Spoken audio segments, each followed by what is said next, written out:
वंदन मंच पर आसीन सभी इस सांचौरी के सभी श्रेष्ठ जन, आप सभी को नमन। और आए हुए संपूर्ण सांचौर विधानसभा क्षेत्र से आए हुए हजारों हजार मेरे सभी मित्रों भाइयों, आज एक ऐसी स्थिति हुई है कि हम सभी को यहां पर इकट्ठे होकर कुछ मनन करना पड़ रहा है, कुछ चिंतन करना पड़ रहा है।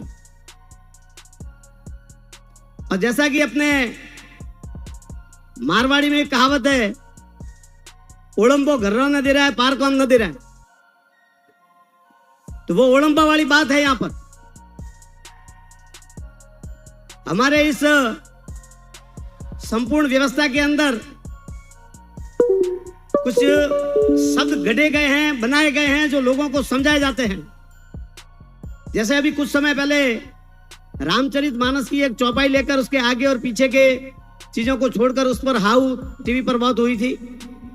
जैसे हमारे यहाँ एक और शब्द गढ़ा जाता है, अहिंसा परमो धर्म, उससे पीछे की लाइन नहीं पढ़ाई जाती है। उसी प्रकार से राजनीतिक जीवन में एक और शब्द गढ़ा जाए, संगठन का जो कार्यकर्ता है वो रीढ़ की हड्डी है। लेकिन वास्तव में यह है कि ये आधी लाइन ही है, उसकी आगे की लाइन और है, और वो है मैं आपको बता रहा हूं आज। संगठन का कार्यकर्ता संगठन की रीढ़ की हड्डी है, उसके साथ वो संगठन का मुंह है, वो संगठन का नाक है। राणा राम जी देवासी पूर्व पार्षद, आप मंच पर पधारे।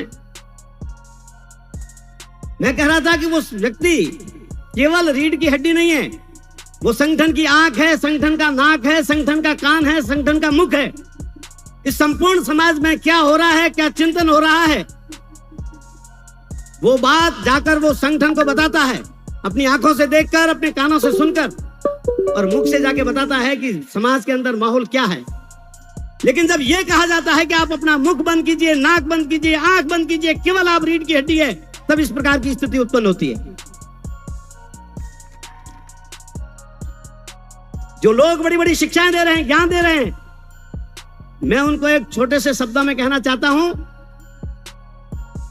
कि जो दो व्यक्ति पिछले 5 वर्षों से, जहां पर हमारा यहां पर धरातल पर शासन नहीं था, कार्यकर्ता दुखी हो रहा था, छोटे छोटे कार्यकर्ताओं को प्रशासन की तरफ से प्रताड़ित किया जा रहा था, छोटे छोटे जो आंदोलन हो रहे थे, उसके अंदर जो दो व्यक्ति निरंतर भागीदारी निभा रहे थे, कंधे से कंधा मिलाकर साथ में चल रहे थे, जब उनको दोनों को नजरअंदाज किया जाता है, तब मन के अंदर आक्रोश उत्पन्न होता है।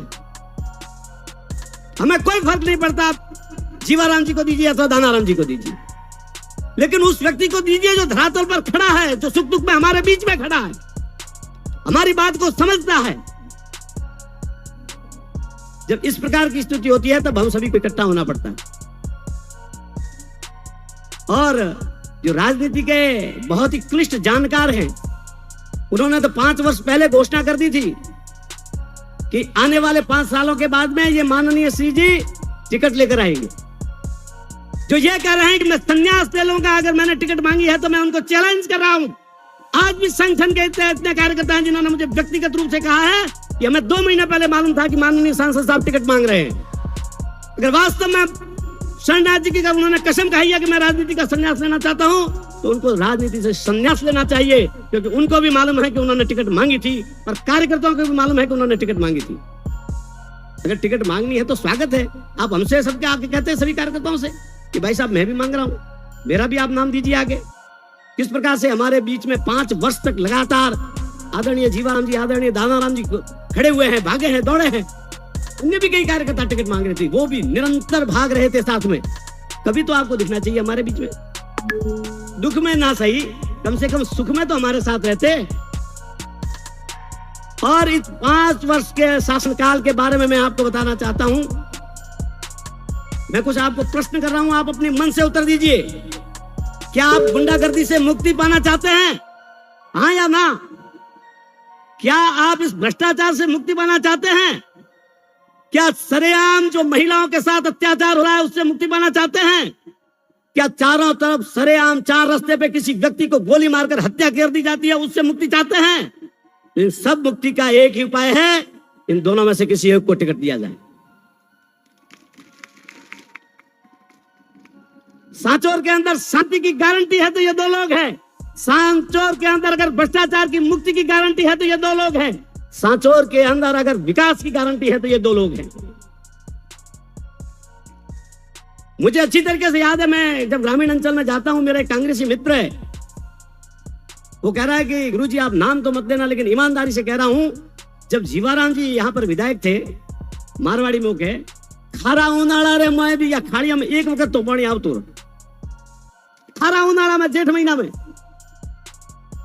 और स्थिति यह है कि इस बार गत सीजन के अंदर मारवाड़ी में आप पो महीनो आयो उठा तक वह खाड़िया में पानी न तो आयो ना, लास्ट में टैल तक तो लाला पांच फुरम फूक्यू नहीं है। अगर उस टैल तक पानी पहुंचाना है तो हमें इन दोनों में से एक को है वो आगे करना पड़ेगा।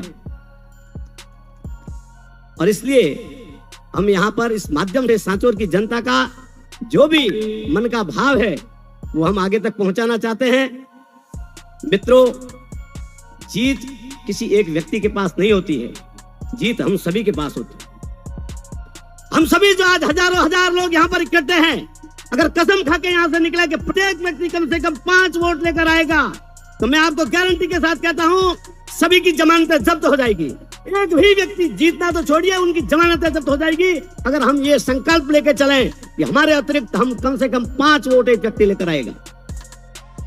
इसलिए यहां से जब भी ये कार्यक्रम पूर्ण हो, हम रवाना हो, कम से कम ये संकल्प जरूर लें, सांचौर को विकास पर ले जाएंगे, सांचौर को भ्रष्टाचार मुक्त करेंगे, सांचौर को अपराध मुक्त करेंगे, सांचौर को गुंडागर्दी से मुक्त करेंगे और इसके लिए हम हमारे उम्मीदवार को जिताएंगे। इतना ही मेरा निवेदन है। जय हिंद, जय भारत। बहुत बहुत धन्यवाद गुरुदेव। आपके आशीर्वाद से निश्चित ही सांचौर की जनता का भविष्य उज्जवल होगा और सांचौर में पल रही गुंडागर्दी को जरूर लगाम मिलेगी। मैं कार्यकर्ता बंधुओं से निवेदन करना चाहूंगा कि जो भी वरिष्ठ बंधु पधार रहे हैं उनके नाम की पर्ची या नीचे भाई दुर्गाराम जी और अन्य कार्यकर्ता विराजे हैं उनके पास ही पहुंचाए। ब्राह्मण का आशीर्वाद किसी कार्य को शुरुआत करने से पहले चाहिए था। गुरुदेव पुरुदेव जी ने हमें पूर्ण रूप से आशीर्वाद दिया।